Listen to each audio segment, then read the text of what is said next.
Welcome back, everybody. My name is Matt, and today I wanted to talk about RAM. Specifically, a lot of people are building PCs, already have built PCs, and are not completely clear on how much RAM they should have. So I wanted to just clarify that, going over a few different build types like gaming or video editing, and how much money you have to spend on that type of build, and say how much RAM you should need. So say a $400 gaming PC, this is how much RAM you should get, that kind of thing. I just wanted to clarify a few things. These are definitely some general guidelines, build to your specific needs, but if you are just going a complete cookie cutter build, this will help you save money and put it in other areas or get the right amount of RAM for your budget. So let's get right into the video.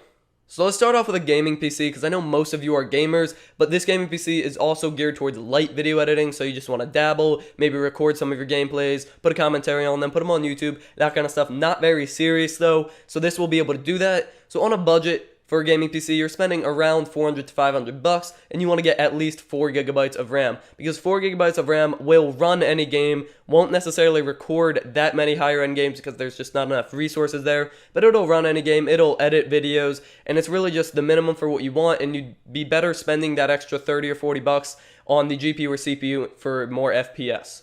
But if you're getting a standard gaming and video editing PC, around $700 to $1,000, go with 8 gigabytes. With 8 gigabytes, you will be able to record your footage. It will be a lot smoother. Your games will definitely use around 6 gigabytes of RAM, so they will benefit from having the 8 opposed to 4. And if you're spending that amount of money, it is worth it to get the 8 gigabytes of RAM, because stepping up in your GPU will only do so much if you're still throttled at 4 gigabytes of RAM. But if you are an enthusiast and you're spending above, say, $1,500, you have the money to spend, you're not counting your dollars, you just want really good performance, go with 16 gigabytes of RAM. That will give you enough memory to play any games, record any games as you play, and editing will be a dream, rendering will be extremely fast. You will definitely benefit from having the 16 gigabytes of RAM if you're spending that much money. So I also wanted to talk about video editing PCs, and this isn't just like a regular video editor, like a PC geared towards video editing, kind of like the new Mac Pro, but nothing near that price point.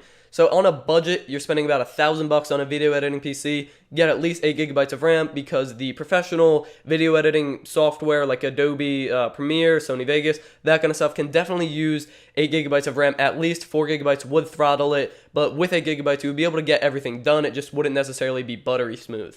And then if you're on a standard budget, so around $1,500 with a video editing PC, go with 16 gigabytes of RAM, because the extra 8 gigabytes of RAM will let you multitask a bit more. It'll be a bit faster while you're actually editing the videos themselves, and rendering will be a bit faster because you just have more resources. Everything's on the RAM, so everything's getting pulled out quicker, and the reads and writes are super fast. And then if you are an enthusiast and you are building a video editing PC, let's say above $2,000, go with 32 gigabytes of RAM just to take down the boundaries. I don't know how much that would actually help your video editing, because 16 to 32, 16 is already a ton, but that just takes down any boundaries. You can render multiple videos at once as long as you have the computer power. You can edit multiple videos at once. You really don't have any obstacles. You have the RAM for it, so there's just no issues there. And lastly, I do want to talk about one last type of build, and that is a school build, like a internet, word processing, PowerPoint, Reddit, that kind of type of build, maybe Facebook games. That's really just bare bones, and you have some specific purposes, but you shouldn't be spending a lot of money on it. So if you're building a budget internet schoolwork machine for around $300, you should buy it pre-built. I know.